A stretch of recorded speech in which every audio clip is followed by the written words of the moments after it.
Monday morning, 8:55 a.m. I was standing at the glass wall in Conference Room B, watching the tugboats push barges through the gray chop of the East River. Marcus Vance walked in, tossing his Patagonia vest onto the back of the chair at the head of the table. He looked like a guy who'd already won the day, which usually meant someone else was about to lose it. "Elias, you're leaning again," he said without looking at me. "Relax. We've got 12 minutes before the Henderson call." I turned around. The Henderson deck is finalized. I moved the liability cap to slide 4 like you asked. Also, the Q3 budget reconciliation is on your desk. I fixed the discrepancy in the operational expenditures. Again, Marcus waved a hand, already scrolling through his phone. Yeah, you're a saint, Elias. That's why I keep you around." He looked up then, his eyes scanning the room as the rest of the team filed in. Sophie Chin was right behind them, balancing a tray of blue bottle coffees like she was carrying the crown jewels. She was wearing a new Theory blazer, navy, tailored, and she wasn't even a director yet. She set a latte in front of Marcus. "Extra shot. No foam. Just how you like it." Marcus grinned, the kind of grin that didn't reach his eyes. "See, Elias? Initiative. You could learn a thing or two." I felt my jaw tighten. Sophie's been here 6 months. She hasn't closed a single client. She spent last week optimizing the supply chain spreadsheet by changing the font to Calibri. Sophie didn't look at me. She just smoothed her skirt and took the empty seat next to Marcus. I also caught 3 errors in the vendor compliance logs. Small stuff, but it adds up. Marcus leaned forward, steepling his fingers. "That's exactly the kind of attention to detail we need moving forward. Which brings me to today's first order of business." He paused for effect, letting the silence stretch. "Effective immediately.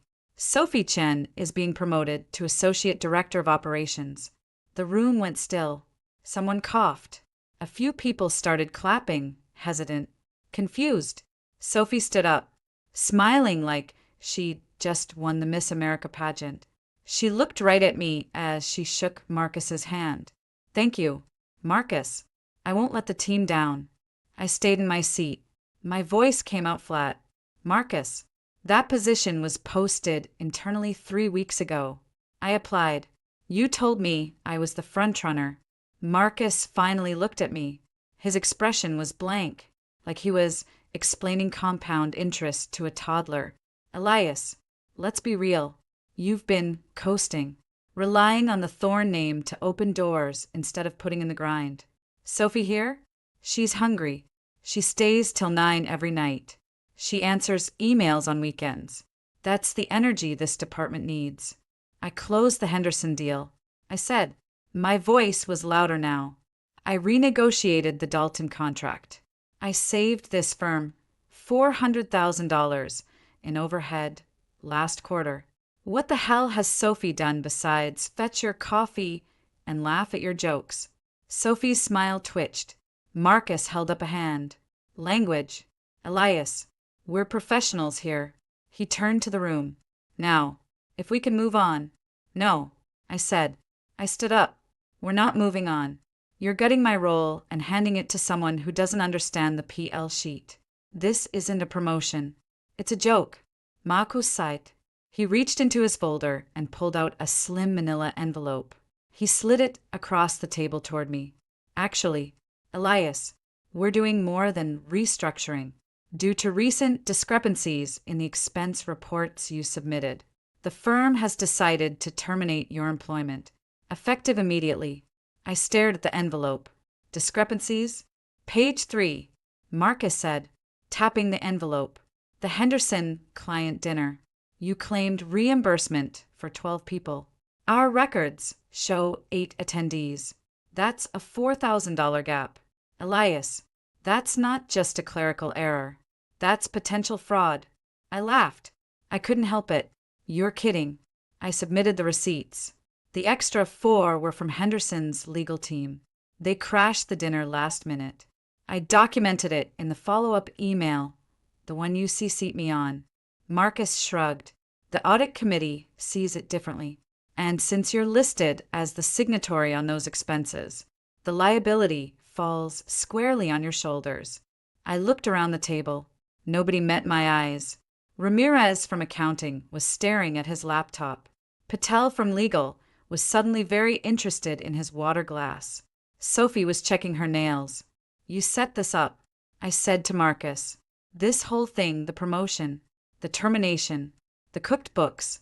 You've been skimming from the operational fund to cover your gambling debts in Atlantic City, and you needed a fall guy.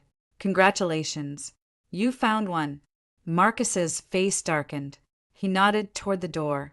Security's waiting outside. They'll escort you to your desk so you can collect your personal items. Then they'll see you out. I didn't move. You're making a mistake.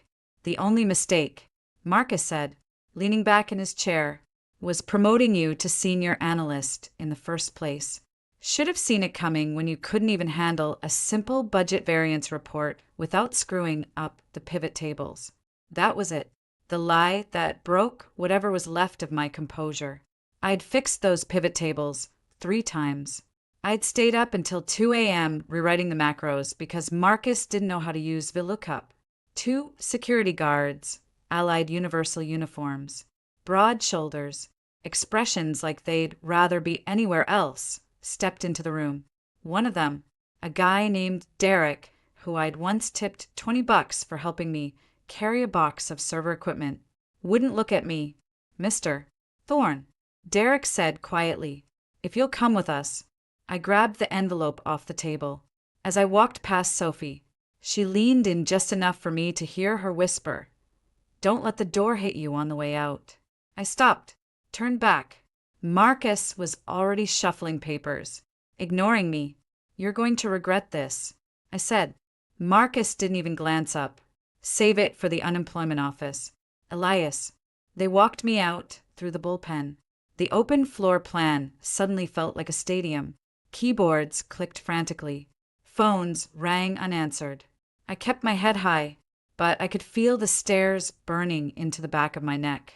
By the time we reached the elevator bank, Derek finally spoke. Tough break, man. I didn't answer. The elevator doors opened. We rode down in silence. When we hit the lobby, the morning sunlight through the revolving doors felt like a slap.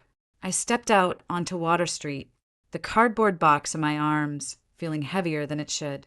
Inside, a framed photo of my mom, a half-dead succulent, and a hoodie I'd forgotten in the office closet. I stood there for a full minute, watching the lunchtime crowd flow around me like I was a rock in a river. Then I pulled out my phone. I scrolled past Marcus's number, blocked, past Sophie's deleted, and stopped at a contact I hadn't called in 3 years.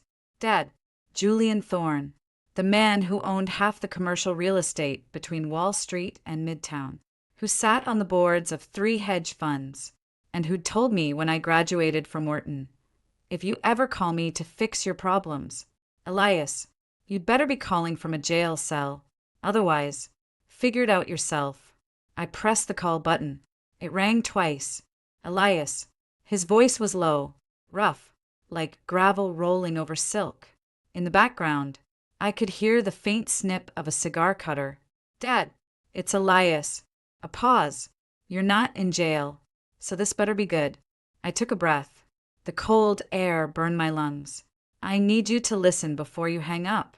Marcus Vance, my boss, just fired me, in front of the entire senior staff. Promoted a girl who's been here 6 months over me. Fabricated expense, report charges. Called me incompetent. And Dad, he's been cooking the books. I have proof, but it doesn't matter now. He's framing me for fraud. Silence on the other end. Then, the strike of a match. A long exhale. Which floor was his office on again? I blinked. 47. Suite 4703. Why? Who's the CEO of your firm? Harold Finch. But Dad, Finch won't. I know Harold. He cut in. Another exhale. Stay where you are. Don't move. Don't call anyone else. And Elias? Yeah. Next time, call me before the knife hits your throat. Not after. The line went dead. I lowered the phone. Across the street, a digital billboard flashed the morning market numbers. Red across the board. I looked up at the glass tower where I'd spent the last 3 years. 47 floors up, somewhere in that maze of cubicles and corner offices. Marcus Vance was probably pouring himself a celebratory bourbon. And Sophie Chun was updating her LinkedIn profile. I tightened my grip on the cardboard box. An hour. That's all it had taken from the moment I dialed that number. I didn't know what would happen next. But I knew one thing with absolute certainty. Marcus Vance's office door wouldn't be opening anytime soon. I took the subway to Dumbo. Didn't want to sit in a cab and listen to some driver ask me why I looked like shit. By the time I hit my apartment on Washington Street, the cardboard box was starting to sag. I dropped it by the door, kicked off my Allen Edmonds, and opened my laptop. First email in my personal inbox. IT help desk. Subject: termination of network access, Elias Thorne. They'd wiped me clean. Second email: HR benefits portal. Cobra options. Third email: an automated message from the building security system confirming my key card had been deactivated at 9:14 a.m. My phone buzzed. Unknown number. I almost sent it to voicemail, but something made me pick up. Elias? It was Sophie. Her voice was different, shaky, not smug. How'd you get this number? I asked. It's still in the global directory. Elias, listen. I didn't know he was going to do that. The promotion. Yeah, but not the fraud thing. That's crazy. I leaned back against the kitchen counter. Spare me. Sophie, you were in the room when he drafted the expense report. You laughed when he said I didn't know how to run a pivot table. She paused. I could hear her breathing. Look, things are weird here right now. Marcus is losing his mind. He's screaming at the interns. And then Harold Finch's assistant called up 10 minutes ago asking for all financial records pertaining to operational expenditures for the last 8 quarters. That's not normal. Elias, that's not an HR thing. Good, I said. Is Julian Thorne involved in this? Because Marcus keeps saying your last name like it's a curse word. And someone from legal just asked me if I knew the difference between embezzlement and grand larceny. I hung up. No point talking to her. She was already sinking. I didn't need to push her. I opened my cloud drive.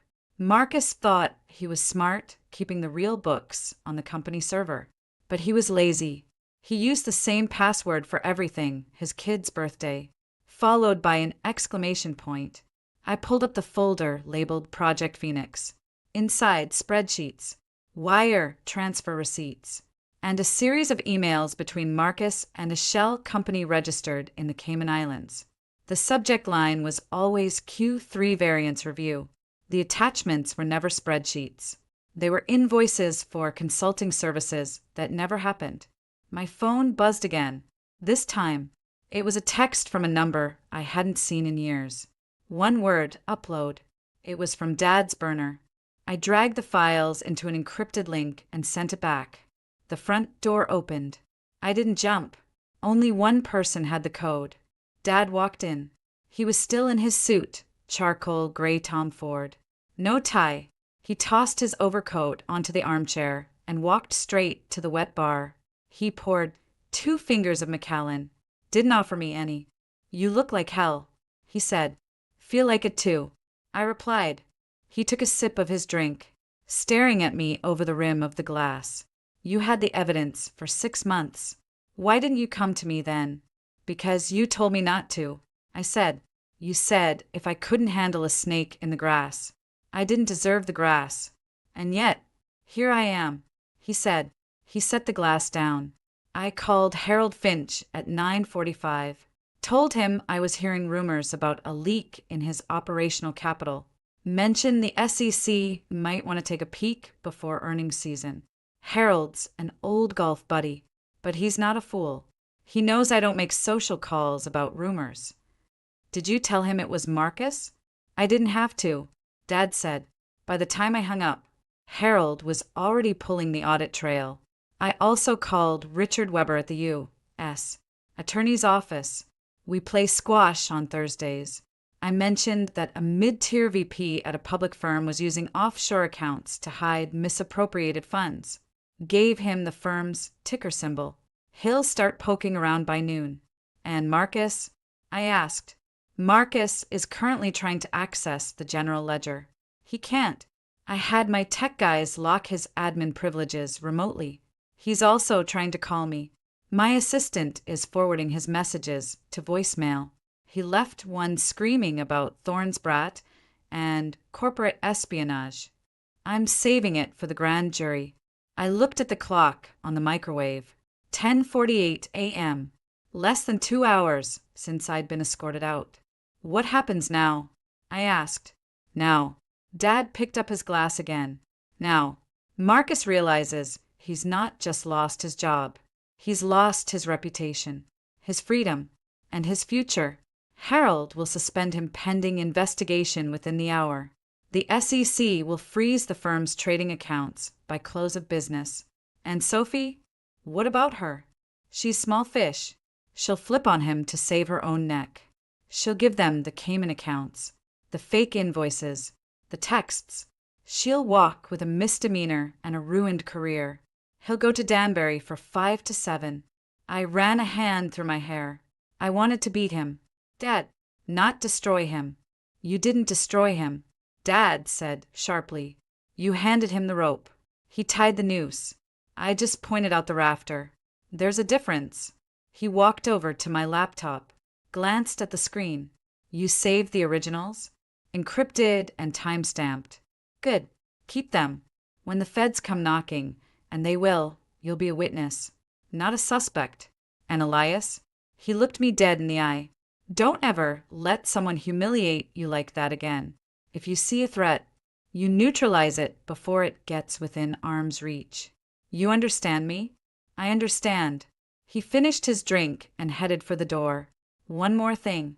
Harold stepping down as CEO by the end of the quarter. The board's looking for a transitional COO.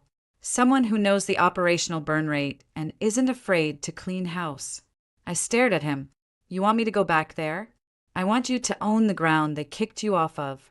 He said, but this time, you walk in through the front door, and everyone in that building knows exactly whose son you are. And if they forget, you remind them. He left without another word. I sat there in the silence of my apartment, listening to the distant hum of the Manhattan Bridge. My phone buzzed again. A news alert. Major financial firm under federal investigation following internal audit. I didn't need to read the article. I already knew the ending. My phone buzzed once more. A text from an unknown number. I opened it. It was a photo of Marcus Vance, red-faced, standing outside Harold Finch's office, pounding on the locked door. The caption was short. Access denied. I couldn't stay in the apartment. The walls felt like they were closing in, and the silence was louder than the trading floor. I threw on a hoodie, grabbed my phone, and walked. Ended up at a coffee shop on Front Street. One of those places where the baristas have beards and the pour-overs cost $7. I ordered a black coffee, found a corner table, and opened my laptop. The news had already metastasized. Bloomberg, CNBC, the Journal, they'd all picked up the scent. Vance Capital under SEC scrutiny. Insider trading allegations. Rock Midtown firm. I scrolled through the headlines, waiting for the shoe to drop internally. It didn't take long. My personal phone rang. David Ramsey, CFO, the last person I expected to hear from. Elias, he said, skipping the pleasantries. His voice sounded like he'd been gargling battery acid. Tell me you had nothing to do with this. I took a sip of my coffee. Define this. David, the SEC investigation. The frozen accounts. I just got off the phone with legal, and they're telling me the Thorne Capital legal team has requested every shred of documentation related to OPEX for the last 24 months. Julian Thorne's lawyers. Elias, the ones who charge $2,000 an hour just to sharpen their pencils. What the hell did you drag into our office? I leaned back. I didn't drag anything in. David, I was escorted out this morning. Remember? I'm sitting in a coffee shop right now, enjoying a very expensive drip brew. Whatever's happening at 55 Water Street has nothing to do with me. Bullshit, Ramsey hissed. Your old man doesn't move unless someone steps on his lawn. And Marcus is losing his goddamn mind. He's demanding to know why his admin rights were revoked. He's trying to log into the server room, and the keypad is telling him to seek assistance. He's screaming at the IT guys, but nobody's listening to him. They're all too busy wiping their own hard drives. I tapped a finger on the table. Sounds like Marcus has a lot on his plate. Maybe he shouldn't have fabricated those expense reports. This isn't about expense reports anymore. Kid, this is about survival. Do you have any idea how much money we're losing? The stock's down 12% in pre-market. Investors are pulling out. Harold Finch is hiding in the boardroom with a bottle of Glenlivet. And Marcus is banging on the door like a lunatic. Where the hell is Sophie? Probably lawyering up, I said, or updating her resume. Maybe both. Ramsey went quiet for a second. I could hear him breathing heavily. Listen to me. I need those files. The real ones. The ones Marcus didn't want us to see. If I go down for this, I'm taking everyone with me, including you. I laughed. A dry, humorless sound. David, you're forgetting something. I don't work for you anymore. And if you think I'm going to hand over evidence that clears your name while you're standing in the wreckage of mine, you're more delusional than Marcus. Elias, don't be stupid. This is bigger than you. If this firm collapses, it's not just Marcus who goes to jail. It's me. It's half the board. And it's definitely you. Once they find out you were the one signing off on those fake invoices. I wasn't signing off on anything. I cut in, checked the metadata. David, checked the IP addresses. Marcus used my credentials after hours because he knew I'd never approve a wire transfer to a Cayman Islands shell company called Blue Horizon Consulting. Real original. By the way, another pause. This one longer. You have proof of that? I have everything. I said, timestamps, server logs, email trails, the whole 9 yards. But it's not for you. It's for the U.S. Attorney's Office, and maybe the New York Times. If I'm feeling generous. Ramsey's voice dropped to a whisper. Elias, please, if you release those now, the firm is finished. We're talking thousands of jobs, people with families, mortgages, kids in college. Is that what you want? To burn it all down? I looked out the window at the steady stream of suits walking past. Marcus wanted to burn me. David, he wanted to frame me for fraud and kick me to the curb so he could keep gambling with other people's money. He didn't care about my job, my reputation, or my future. So no, I don't care about his, or yours. You're making a mistake, Ramsey said, his tone shifting from pleading to cold. You think your daddy can protect you from a RICO indictment? You think the SEC cares that you're a thorn? They'll eat you alive. Maybe, I said, but I'm not the one who's going to be wearing an orange jumpsuit in a federal prison next year. You are. And Marcus. And Sophie. I'm just the guy holding the matches. I hung up before he could reply. My hands were steady. My heart wasn't racing. I felt calm, like I'd finally found the eye of the hurricane. My phone buzzed again. A Slack notification from an old burner account I'd forgotten I still had access to. Someone in the office had posted a screenshot in the hashtag random channel. It was a photo of Marcus, standing in the middle of the bullpen, red-faced and screaming at a junior analyst. The caption read, "When you realize your golden parachute is actually a noose."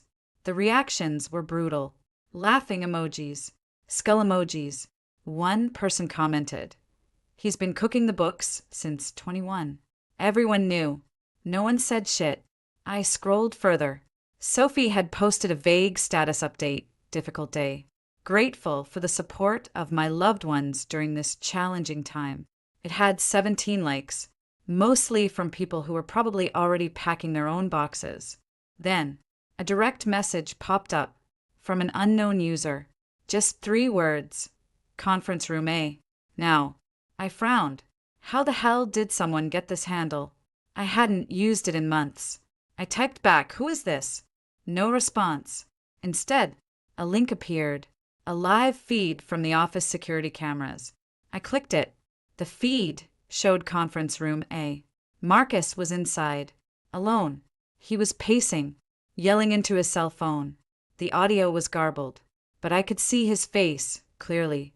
He looked like a cornered animal. He slammed the phone down on the table, then picked it up and threw it against the wall. It shattered. He stumbled back, staring at the broken device.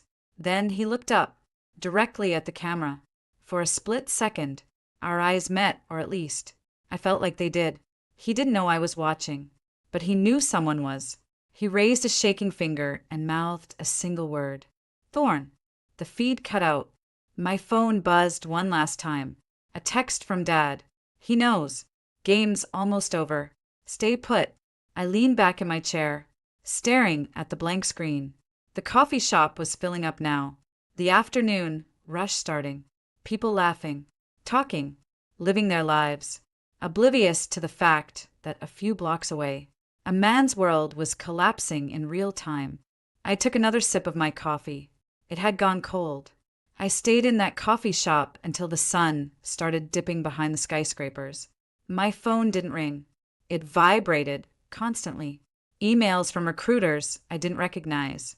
LinkedIn notifications from former colleagues changing their statuses to open to work. And a string of increasingly unhinged texts from a block number that I assumed was Marcus using Sophie's phone. They froze the trading accounts. Finch won't answer his door. I know you're behind this. Thorn, your father can't protect you forever. I didn't respond. I just watched the clock. 4:47 p.m. Almost exactly 8 hours since I'd stood in conference room B. 8 hours since my life blew up. 8 hours since I'd called Dad. My phone buzzed with a new text. Not from a blocked number. From Dad. Stairwell. 47th floor. Now, I stood up, left the cold coffee on the table, and walked out. I didn't head for the subway. I walked the 4 blocks back to 55 Water Street. The lobby was quieter now. The post-lunch rush long gone. I nodded at the security guard, Derek, the same guy who'd escorted me out. He looked at me, then looked away, pretending to study his monitor. I didn't need a key card. The turnstile clicked open as I approached. Dad's doing. I took the stairs. 47 flights. By the time I hit the landing, my legs were burning, but my head was clear. I pushed open the heavy door to the 47th floor. The bullpen was mostly empty. The lights were dimmed, but I could hear him, Marcus, yelling. I followed the sound down the hallway to the executive wing. His office was at the end of the hall, corner office. Floor-to-ceiling windows. The one he'd promised me 6 months ago. The door was shut. Through the reinforced glass panel, I could see him. He was sweating through his dress shirt, pacing like a caged tiger. He was screaming into a landline, but the cord was limp, disconnected. He saw me. His eyes went wide, then narrowed into slits of pure hatred. He lunged for the door, slamming his palms against the glass. "Thorn!" he roared. Spit flew from his mouth. "Open this door." I pulled out my phone and dialed the number on the plaque outside his office. It rang once before he snatched up the receiver. "You son of a bitch!" He screamed into the phone. "You think this is funny? I will ruin you. I will call every contact I have. I will." "Marcus," I said, cutting him off. My voice was calm, almost bored. "Lower your voice. You're upsetting the remaining staff." "Upsetting? You locked me in my own office. The key card doesn't work. The phone is dead. What did you do?" "I didn't do anything," I said.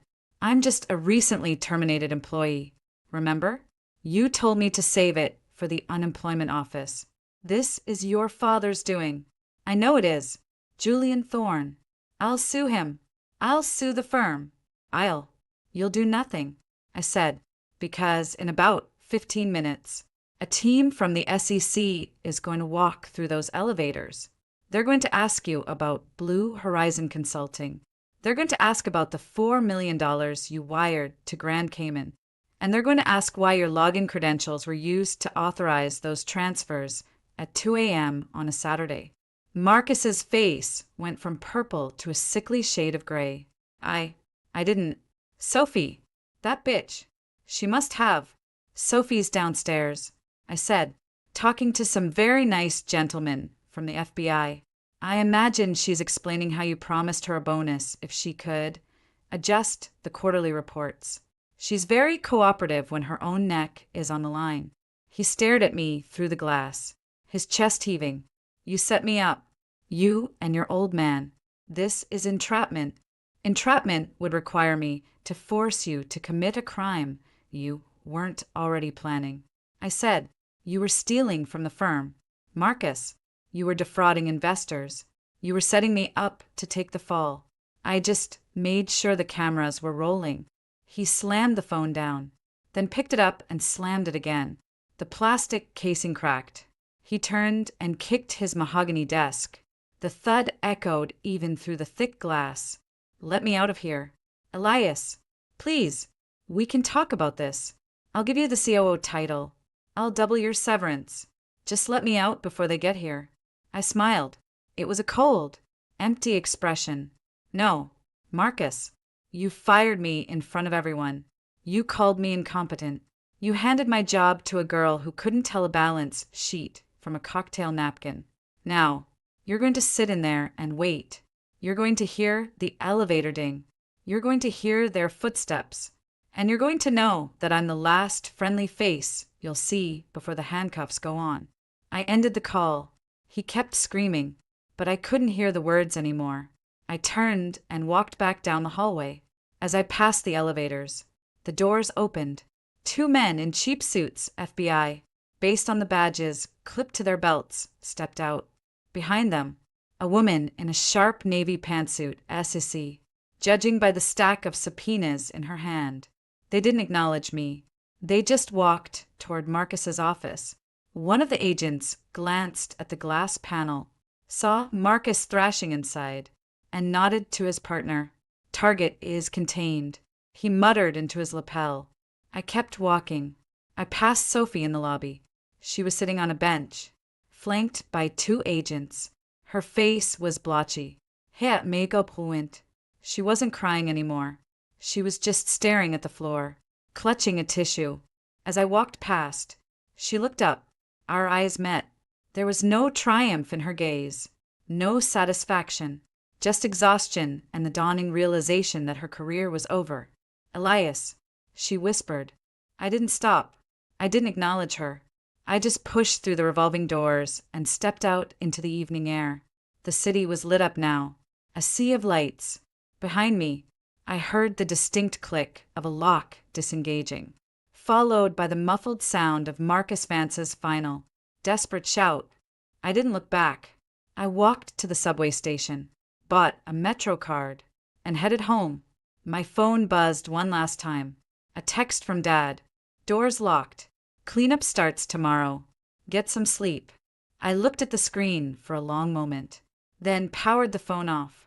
For the first time in 8 hours, I felt the weight lift off my shoulders. The guillotine had fallen, and I wasn't the one underneath it. I didn't sleep. I sat in the dark, watching the lights on the Manhattan Bridge flicker. At 6:15 a.m., my phone buzzed. Not a text, a calendar invite. From the board of directors. Subject: special session, interim leadership. Location: the firm's main conference room. Attire: business formal.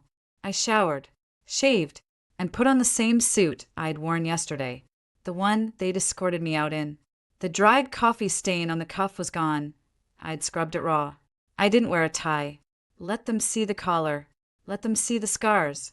The lobby was a different world. No whispers. No averted gazes. Derek, the security guard, stood a little straighter when I walked in. Mr. Thorne, he said, And this time, he didn't look away. The turnstile clicked open before I reached it. The 47th floor was silent. No jazz playing from the break room. No clatter of keyboards. Just the hollow hum of the HVAC. I walked past Marcus's office. Yellow police tape stretched across the glass door. Inside, the desk was bare. The only thing left was a dark scuff mark on the floor where he'd kicked it. I kept walking to the boardroom. Harold Finch was already there, looking like he'd aged a decade in 12 hours. He was nursing a tumbler of something amber, and he didn't bother hiding it when I entered. "Elias," he said, his voice a rasp. "Your father called me last night, around midnight, said it was time for a change. I didn't sit. Is that why I'm here? Harold? For a change?" He winced. "We need a transitional COO, someone who knows the operational burn rate, someone who isn't implicated. The board meets at 9 to vote, but it's a formality. Your father has the proxies." I leaned on the back of a leather chair. "I don't want a transitional role, Harold. I want Marcus's job, permanent, and I want it without the board second-guessing me because of who my father is." Finch let out a dry chuckle. "Kid, after last night, no one in this building is going to second-guess you. Hell, half the people here are wondering if you planned the whole thing. The other half are just glad it wasn't them in that office. I didn't plan it," I said. "I just stopped cleaning up other people's messes. There's a difference." The door opened. David Ramsey walked in, looking like he'd slept in his car. He froze when he saw me. "Elias, I heard you were coming in." "David," I said, "still have your job?" He swallowed hard. "For now. The SEC, they're focusing on Marcus. And Sophie." I gave them everything. The Cayman accounts, the invoice templates, the texts. "I'm cooperating fully." "Good," I said, "because if I'm COO, you're not CFO. You're demoted to senior controller. You'll report to me directly.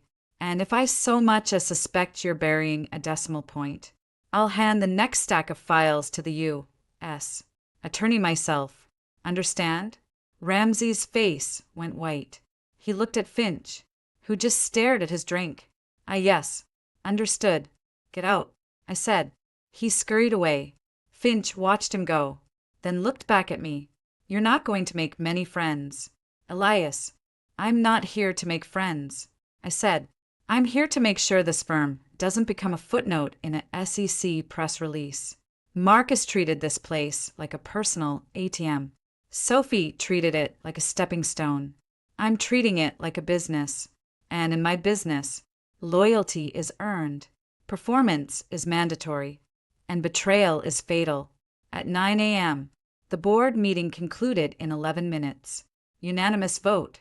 I was Chief Operating Officer, effective immediately. No transition period, no interim title. The press release was already drafted, waiting for my approval. I walked into the bullpen. It had filled up while I was in the boardroom. 100 pairs of eyes tracked my movement. I didn't go to the podium. I stood in the center of the floor, where Marcus had stood yesterday. "Some of you saw what happened to Marcus Vance," I said. My voice carried. No microphone needed. "You saw him scream. You saw him pound on the glass. You saw him get let out in handcuffs. Let me be very clear about why that happened. It wasn't because of who my father is. It was because Marcus forgot who he worked for. He forgot that this firm runs on trust. And he broke that trust for a quick buck in Atlantic City." I paused. Let the silence settle. "I'm not Marcus. I don't care about your golf handicap. I don't care about your Ivy League degree. I don't care about the Thorn name. I care about the bottom line. I care about the PL. I care about whether the work you produce at 9 a.m. is worth the salary you collect at 5 p.m. A few people shifted uncomfortably. "Good. If you're loyal to the work, you'll thrive here. If you're loyal to backstabbing, you'll meet the same door Marcus did. If you're loyal to excuses, update your LinkedIn profile now, because you won't survive the next quarter. We're going to rebuild this department from the ground up. New audits, new compliance protocols, new expense reporting, and this time, I'll be the one reviewing every line item. I looked around the room. I saw fear. I saw relief. I saw a few sparks of something like respect. Sophie Chin is gone. Marcus Vance is gone. The rot has been cut out. Now, we heal. But we heal my way. You have your assignments. You have your deadlines. And you have my number. Use it wisely. Because the next time someone tries to burn this place down, I won't be the one locked outside. I turned and walked toward the corner office. The one with the view of the East River. The one that had been promised to me, then stolen. I pushed open the door. It didn't creak. It swung smoothly on well-oiled hinges. The office was spotless. The scent of Marcus's cheap cologne was gone, replaced by the crisp smell of lemon polish. My new nameplate was already on the desk. Elias Thorne, Chief Operating Officer. I sat in the leather chair. It fit perfectly. I looked out the window at the river, at the tugboats pushing their loads, indifferent to the drama on shore. My phone buzzed. A text from Dad. Don't get comfortable. This is just the beginning.